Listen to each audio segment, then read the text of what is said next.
इस कहानी की शुरुआत में हम विशालकाय पहाड़ों और ऊंची चोटियों के बीच में बसे हुए एवलोनिया नाम की एक जगह को देखते हैं, जहाँ के लोग काफी ज्यादा मेहनती और न्यायप्रिय थे। एवलोनिया वासी अपने दैनिक काम को पूरी मेहनत और ईमानदारी के साथ करते थे और राज्य में सभी लोग खुशी खुशी मिलजुल कर रहते थे। एवलोनिया चारों तरफ से विशालकाय पहाड़ियों से घिरा हुआ था और एवलोनिया वासियों को नहीं पता था कि उन विशालकाय पहाड़ियों के उस पार क्या है, क्योंकि आज तक कोई भी उन विशालकाय पहाड़ों को पार नहीं कर पाया था। हालांकि समय समय पर कई लोगों ने विशालकाय पहाड़ों को पार करके उस जगह पर जाने की कोशिश की थी, लेकिन आज तक कोई भी ऐसा करने में सफल नहीं हो पाया था और विशालकाय पहाड़ों को पार करने के दौरान बर्फीले इलाकों में फंसकर मारे गए थे। एवलोनिया वासियों को लगता था कि विशालकाय पहाड़ों के उस पार जाना इम्पॉसिबल है, लेकिन कुछ दिनों के बाद जब क्लेड नाम के एक एक्सप्लोरर ने अपनी जान पर खेलकर इम्पॉसिबल से लगने वाले मिशन को पूरा किया और कई मिस्टीरियस जगहों की खोज की, तो सबको लगने लगा कि क्लेड जरूर एवलोनिया के चारों तरफ मौजूद विशालकाय पहाड़ियों को पार करके दूसरी तरफ मौजूद राज को खोलेगा। क्लेड अपने साहसिक मिशन और मिस्टीरियस जगहों की खोज की वजह से पूरे एवलोनिया के लिए एक हीरो बन गया था और अब वो अपने बेटे सर्चर के साथ मिलकर एवलोनिया के विशालकाय पहाड़ों को पार करना चाहता था। हालांकि क्लेड का बेटा सर्चर अपने डेड क्लेड की तरह एक एक्सप्लोरर नहीं बनना चाहता था, लेकिन क्लेड के जिद की वजह से सर्चर को भी एक एक्सप्लोरर बनना पड़ता है। क्लेड सर्चर को ट्रेनिंग देता है और वो सारी चीजें सिखाता है जो एक एक्सप्लोरर को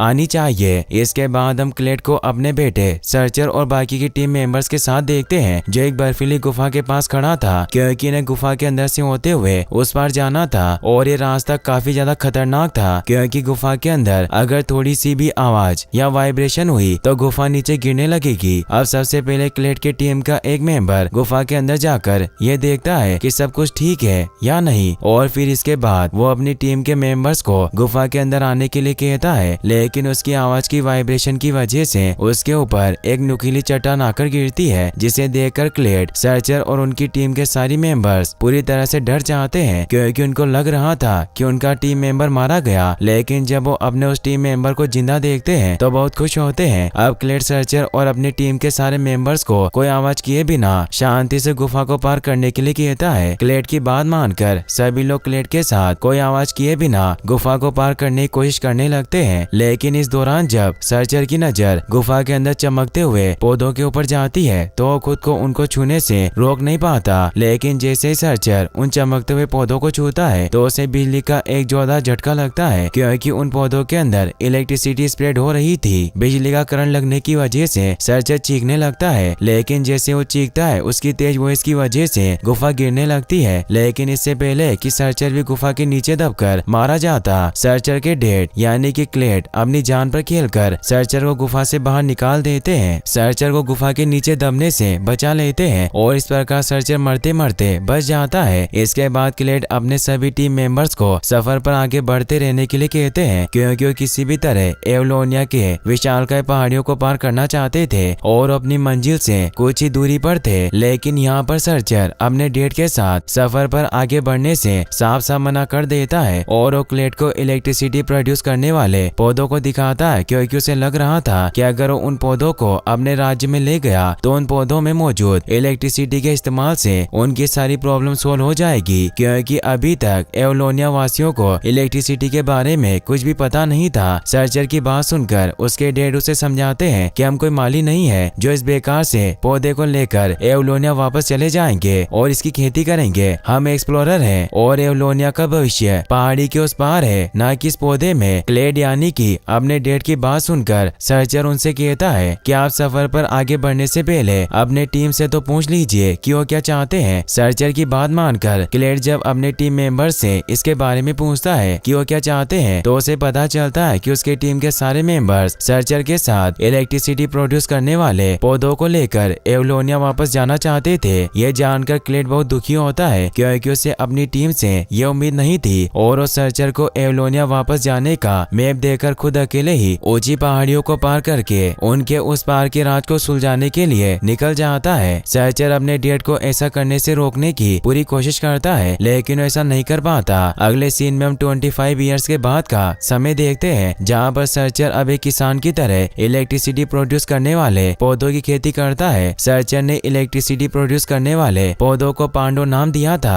सर्चर ने अब शादी भी कर ली थी और ईथन नाम का उसका एक बेटा भी था जिसके साथ सर्चर खूब मस्ती करता था। अब एक दिन जब सर्चर अपनी फैमिली के साथ पांडों के खेत में काम कर रहा था कि तभी वहाँ पर ईथन के दोस्त आ जाते हैं। ईथन अपने दोस्तों को देखकर बहुत खुश होता है और उसके दोस्त उसे बताते हैं कि उन्होंने खुद के लिए और ईथन के लिए एक सरप्राइज कार्ड खरीदा है। अब ईथन जब उन सरप्राइज कार्ड को खोलता है तो उसमें एक फार्मर का साइन था, जिसे देखकर ईथन बहुत दुखी होता है क्योंकि अपने डैड की तरह एक फार्मर नहीं बल्कि अपने ग्रैंडफादर क्लेड की तरह एक ग्रेट एक्सप्लोरर बनना चाहता था। ईथन अपने दोस्तों के साथ बातें कर ही रहा था कि तभी वहाँ पर ईथन के डैड यानी कि सर्चर आ जाते हैं, जो ईथन के दोस्तों से बातें करने लगते हैं। ईथन को बिल्कुल भी पसंद नहीं आता कि उसके डैड उसके दोस्तों के साथ किसी फ्रेंड की तरह बातें करे, इसीलिए अपने डैड को लेकर वहाँ से निकल जाता है। अगले सीन में हम ईथन और सर्चर को शहर में पांडों के फलों का सप्लाई करते हुए देखते हैं, क्योंकि पांडों के फलों की वजह से ही पूरे एवलोनिया को इलेक्ट्रिसिटी मिलती थी। शहर में सर्चर और उसके डैड क्लेड का एक बड़ा सा स्टेचू भी लगा हुआ था, क्योंकि उन दोनों की वजह से ही एवलोनिया वासियों को पांडों के पौधों और इलेक्ट्रिसिटी के बारे में पता चला था और एवलोनिया इतना तरक्की कर पाया था। सर्चर को डर था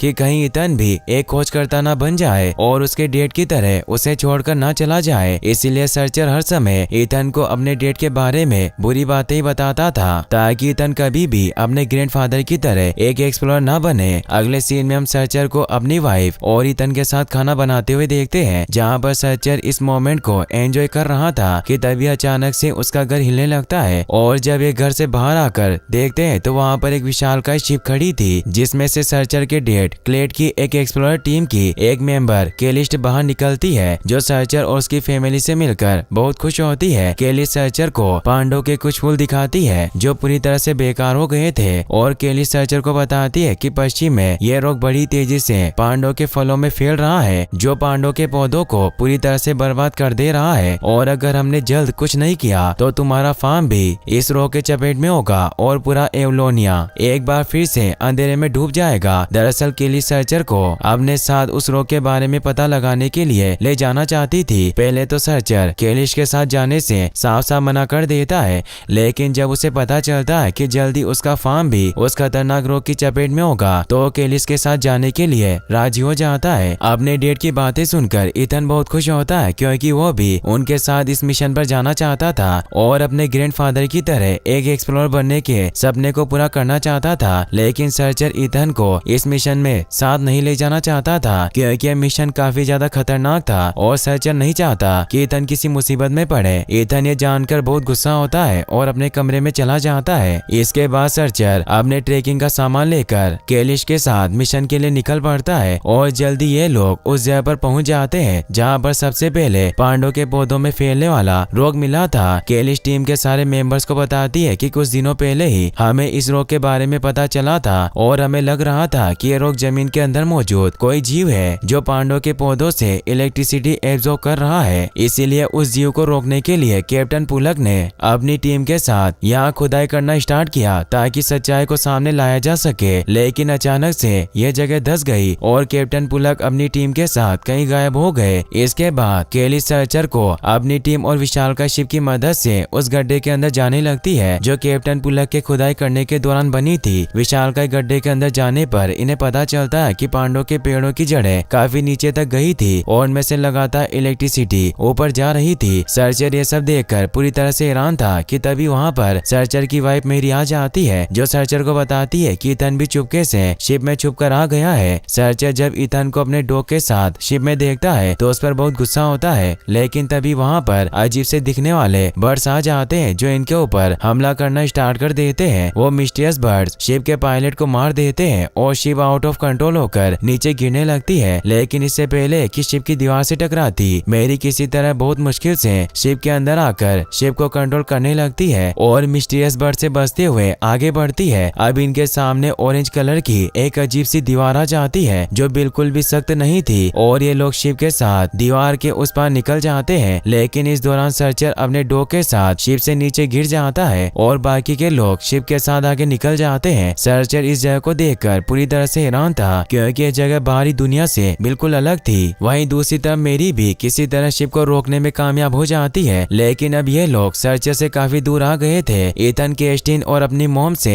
जब अपने डैड को ढूंढने के लिए कहता है तो सर्चर को ढूंढने से मना कर देती है क्योंकि इस समय सभी लोगों की जान बचाने के लिए शिप को रिपेयर करना बहुत जरूरी था। ईथन केस्टिन और अपनी मॉम की ऐसी बातें सुनकर बहुत दुखी होता है क्योंकि उसे अपने डेट की चिंता हो रही थी कि इस समय किस हाल में होंगे। अगले सीन में हम सर्चर को उसके डॉग के साथ देखते हैं जहाँ पर उनके पास एक अजीब सा जीव आता है जो सर्चर को एक पंच मारकर उसका स्कार्फ लेकर वहाँ से भागने लगता है। और जब सर्चर उस अजीब से दिखने वाले जीव के पीछे जाता है तो छोटा जीव कुछ बड़े और अजीब से दिखने वाले मॉन्स्टर जीवों से सर्चर के ऊपर हमला करवा देता है। लेकिन इससे पहले कि वो जीव सर्चर को कोई नुकसान पहुंचाते वहाँ पर एक बड़ा सा आदमी आ जाता है जो आग लगाकर उन मॉन्स्टर जीवों को वहाँ से भगा देता है और इस प्रकार सर्चर की जान बच जाती है। अब सर्चर जब उस आदमी के चेहरे को देखता है तो पूरी तरह से हैरान हो जाता है क्योंकि आदमी कोई और नहीं बल्कि सर्चर के डेड क्लेड थे जो आज से 25 साल पहले सर्चर को छोड़कर अकेले ही विशालकाय पहाड़ों को पार करने के लिए निकले थे।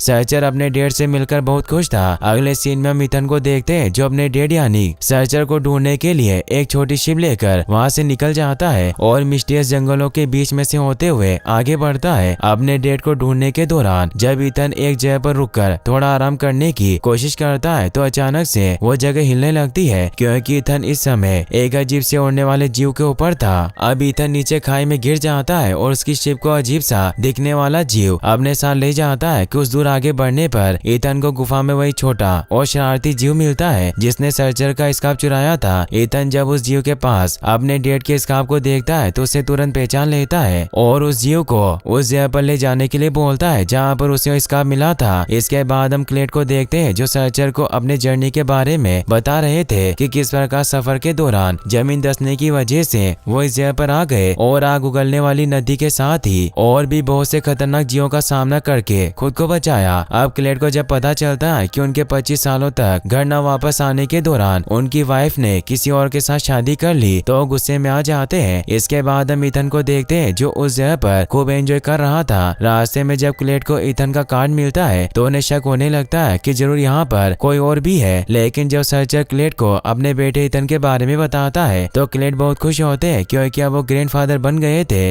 इसके बाद क्लेड अजीब से चमकीले जीव पर बैठकर ईथन को ढूंढने के लिए निकल पड़ते हैं। अगले सीन में हम ईथन को देखते हैं जो पांडव के फलों को अपने बैग में रख रहा था। लेकिन इस दौरान जब वो अजीब सा जीव पांडव के फलों को छूता है तो उसे बिजली का जोरदार करंट लगता है जिससे वो घायल हो जाता है। लेकिन ईथन जल्दी से पांडव के फल को उससे दूर करता है और उसे पट्टी बांधता है और इस प्रकार ईथन और वो जीव एक अच्छे दोस्त बन जाते हैं। ईथन उस छोटे जीव का नाम जेरी रखता है। अब यहाँ पर कुछ जायंट और खतरनाक क्रिएचर आ जाते हैं जो ईथन को मारने की कोशिश करने लगते हैं। लेकिन इससे पहले कि ईथन को कोई नुकसान पहुंचाते वहाँ पर क्लेड आ जाता है जो अपनी आग उगलने वाली गन से उन जीवों को वहाँ से भगाने की कोशिश करने लगते हैं। जायंट क्रिएचर की संख्या ज्यादा होने की वजह से क्लेड ईथन और अपने बेटे सर्चर के साथ उड़ने वाले जीवों के ऊपर बैठकर वहाँ से भागने लगते हैं। लेकिन अब जायंट क्रिएचर भी उड़ने वाले जीवों की मदद से इनका पीछा करने लगते हैं। रास्ते में मेरी भी अपनी शिप से आ जाती है जिसके बाद ये लोग मेरी की शिप में बैठकर वहाँ से निकल जाते हैं। लेकिन इसका कोई भी फायदा नहीं होता क्योंकि आगे से भी जायंट क्रिएचर इनकी तरफ आ रहे थे और अब ये लोग जायंट क्रिएचर से घिर चुके थे। अब इससे पहले कि जायंट क्रिएचर इन्हें कोई नुकसान पहुंचाते ईथन पांडव के फलों से उनके ऊपर हमला कर देता है जिससे उनको बिजली का एक जोरदार झटका लगता है और वो पीछे हट जाते हैं। जिसके बाद ये लोग बड़ी आसानी से अपने शिप पर वापस आ जाते हैं। अब केलिश सभी को बताती है कि हमें जल्द से जल्द उस जगह पर जाना होगा जहाँ से पांडव की जड़ें आ रही है क्योंकि धीरे धीरे पांडव की जड़ें मर रही है। केलिश की बात सुनकर मेरी शिप को स्टार्ट करके उस तरफ ले जाने लगती है जहाँ पर पांडव की जड़ों की एनर्जी एब्जॉर्ब हो रही थी ताकि इस बात का पता लगाया जा सके कि आखिर वो कौन सी ताकत है जो पांडव के पौधों की एनर्जी ऑब्जर्व कर रही है। शिप में सारे क्रू मेंबर क्लेड से मिलकर बहुत खुश थे क्योंकि क्लेड एक बहुत बड़े एक्सप्लोरर थे। क्लेड जब ईथन से अकेले में मिलते हैं तो उसे अपनी आंख निकालने वाली गन चलाना सिखाते हैं क्योंकि वो चाहते थे कि ईथन भी उनकी तरह ही एक एक्सप्लोरर बने और ईथन भी इसे खूब एंजॉय कर रहा था क्योंकि वो भी यही चाहता था। सर्चर जब ये देखता है तो उसे बहुत गुस्सा आता है क्योंकि वो नहीं चाहता था कि ईथन भी उसके डेड की तरह एक एक्सप्लोरर बने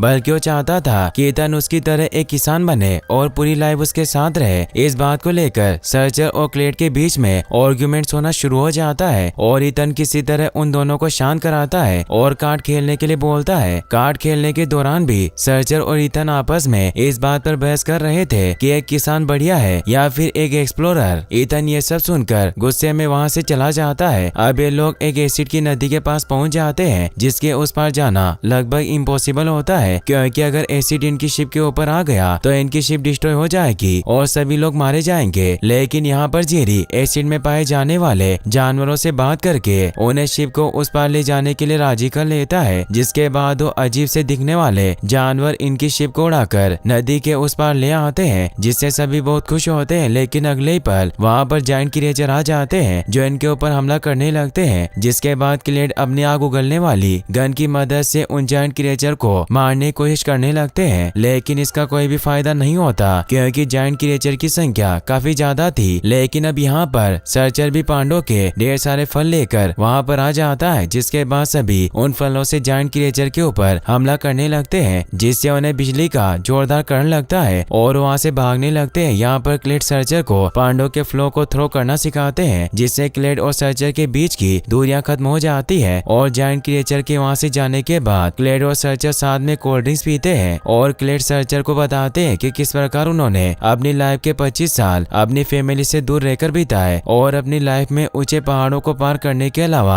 किसी भी चीज को ज्यादा इम्पोर्टेंट नहीं समझा, यहाँ तक कि अपनी फैमिली को भी नहीं, जिस बात का दुख उन्हें हमेशा रहेगा। अपने डेट की बातें सुनकर सर्चर इमोशनल हो जाता है। अगले सीन में हम मेरी को देखते हैं जो शिप को उड़ा रही होती है। अब ये लोग एक ऐसी जगह पर होते हैं जिसकी उन्होंने कभी कल्पना भी नहीं की थी। यह जगह काफी ज्यादा मिस्टीरियस होती है। यहाँ पर मेरी ईथन को कुछ समय के लिए शिप उड़ाने के लिए देती है, जिससे ईथन बहुत खुश होता है। लेकिन अगले पल वो शिप को एक चलती हुई बड़ी सी दीवार से लड़ाने वाला होता है कि तभी मेरी शिप को कंट्रोल करके टक्कर होने से रोक लेती है। अब यहाँ पर बहुत सारे उड़ने वाले जीव तेजी से इनकी शिप की तरफ आना स्टार्ट कर देते हैं, जिससे इनको लगता है कि वो इनके ऊपर हमला करने के लिए आ रहे हैं। इसीलिए वो अपनी शिप को और भी तेजी से आगे उड़ाने लगते हैं। लेकिन उड़ने वाले जीव इनके ऊपर हमला नहीं करते, बल्कि वहाँ से आगे निकल जाते हैं और एक बड़े से दिल के चारों तरफ पांडव की जड़ों पर हमला करने लगते हैं। क्लेड और सभी लोग ये देखकर पूरी तरह से हैरान होते हैं कि यहाँ के सभी जीव जायंट हार्ट के चारों तरफ मौजूद पांडव के जड़ों को खाने की कोशिश कर रहे होते हैं, जिससे इनको लगता है कि जरूर ये जायंट हार्ट पांडव के जड़ों का हार्ट है और इन जानवरों के उन्हें खाने की वजह से ही ऊपर पांडव के पौधे मर रहे हैं। अब सभी लोग पांडव के फलों की मदद से सभी जानवरों को मारकर पांडव के हार्ट को बचाने का डिसाइड करते हैं, जिसके बाद ये पांडव के फलों को अपने गन्स और शिप में लोड करना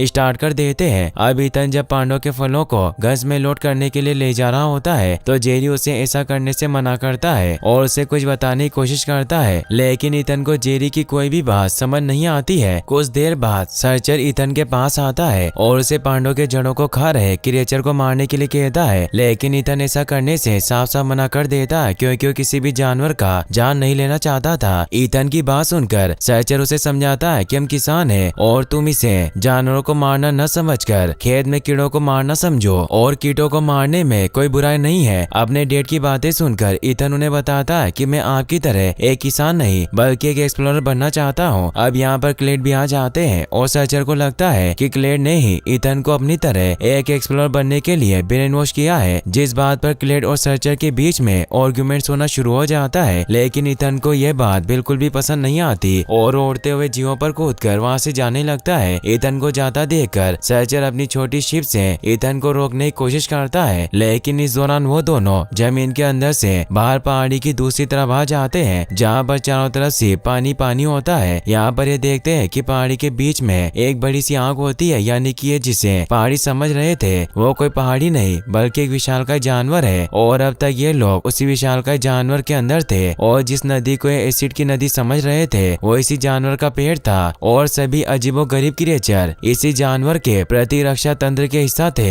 अब इन्हें सारी बातें समझ आ जाती है कि जिसे पांडव का दिल समझ रहे थे वो पांडव का दिल नहीं बल्कि इसी जायंट क्रिएचर का दिल है और पांडव की जड़ें धीरे धीरे इस जायंट क्रिएचर को मार रही है और इसीलिए इस जानवर के प्रतिरक्षा तंत्र के रूप में मौजूद जानवर पांडव के जड़ों को काटकर इस जानवर को बचाने की कोशिश कर रहे हैं। इसके बाद ईथन और सर्चर वापस से अपने शिप में आ जाते हैं और सभी को बताते हैं कि इस समय हम एक जायंट क्रिएचर के अंदर हैं और हमें इन जानवरों को नहीं बल्कि पांडव के जड़ों को खत्म करना है ताकि इस जानवर को मरने से बचाया जा सके। लेकिन किसी को भी इनकी बातों पर विश्वास नहीं होता और केस्टिन सर्चर के साथ ही उसकी पूरी फैमिली को एक कमरे में बंद कर देती है और अपनी टीम के साथ पांडव के फलों की मदद से जानवरों को मारना जारी रखती है। वहीं क्लेड एक छोटी शिप में बैठकर पहाड़ी के उस पार जाने के लिए निकल निकल जाते हैं। अब सर्चर किसी तरह जेरी और अपने डॉग की मदद से कमरे से बाहर आने में कामयाब हो जाता है, जिसके बाद सर्चर और ईथन एक उड़ने वाले जानवर पर बैठकर पांडों की जड़ों को नष्ट करने के लिए निकल पड़ते हैं और मेरी शिप को अपने कंट्रोल में लेने की कोशिश करती है। केस्टिन जब ईथन और सर्चर को उड़कर जाते हुए देखती है तो उन्हें रोकने की कोशिश करती है, लेकिन ऐसा नहीं कर पाती क्योंकि अब शिप पर मेरी का कंट्रोल था। वहीं दूसरी तरफ फाइनली अब क्लेड को भी समझ आ जाता है कि पहाड़ी के उस पार जाने से ज्यादा इम्पोर्टेंट उनकी फैमिली है, इसीलिए वापस से ईथन और सर्चर की मदद करने के लिए निकल पड़ते हैं। अब सर्चर और ईथन बड़े से हाट पर पहुंच जाते हैं और सर्चर पांडों के जड़ों को उखाड़ने की कोशिश करने लगते हैं, लेकिन ऐसा करना काफी ज्यादा मुश्किल था क्योंकि पांडों के जड़ों के अंदर इलेक्ट्रिसिटी होती है। ईथन सभी जानवरों को अपने पीछे लाने की कोशिश करता है और सर्चर लगातार पांडों के जड़ों को खोदने की कोशिश कर रहा होता है। और अब यहाँ पर क्लेड भी आ जाते हैं, जिसके बाद वो दोनों मिलकर किसी तरह बहुत मुश्किल से पांडों के जड़ों को खोदने में कामयाब हो जाते हैं और ईथन के पीछे आ रहे सभी क्रिएचर मिलकर पांडों के जड़ों के अंदर जाकर उन्हें खाना स्टार्ट कर देते हैं, जिससे देखते ही देखते हार्ट पर मौजूद पांडों की सभी जड़ें डिस्ट्रॉय हो जाती है। जिसके बाद सेल को रिपेयर करने वाले क्रिएचर वहाँ पर आते हैं जो हार्ट के डेड सेल को रिपेयर कर देते हैं और हार्ट एक बार फिर से धड़कने लगता है, जिसे देखकर सभी लोग बहुत खुश होते हैं और जायंट क्रिएचर के प्रतिरक्षा तंत्र के रूप में मौजूद क्रिएचर भी काफी ज्यादा खुश होते हैं। अब तक केस्टिन को भी समझ आ गया था कि वो जानवरों को मारकर गलत कर रही थी। इसके बाद सभी लोग अपने शिप में बैठकर जेरी से विदा लेकर जायंट क्रिएचर के अंदर से बाहर आ जाते हैं और जायंट क्रिएचर के बड़ी सी आंख को देखकर पूरी तरह से हैरान होते हैं। अब फाइनली क्लेड का पहाड़ी के उस पार जाने का सपना भी पूरा हो जाता है और अपनी फैमिली के साथ बहुत खुश थे। अगले सीन में हम ईथन को देखते हैं जो जेरी के साथ जायंट क्रिएचर के अंदर था और वो खूब मस्ती कर रहे थे। वहीं दूसरी तरफ सर्चर भी अब अपने डेड यानी कि क्लेड के साथ मिलकर खेती करता है और इसी हैप्पी एंडिंग के साथ ये मूवी यहीं पर खत्म हो जाती है। मूवी के एंडिंग सीन में हम एक जायंट क्रिएचर को देखते हैं जिसके अंदर क्लेड अपनी फैमिली के साथ है और ये जीव कोई और नहीं बल्कि एक विशालकाय टर्टल था जिसकी पीठ पर ऊंची पहाड़ियों के बीच में एवलोनिया मौजूद था। और यहीं पर यह मूवी फाइनली एंड हो जाती है। गाइस आपको वीडियो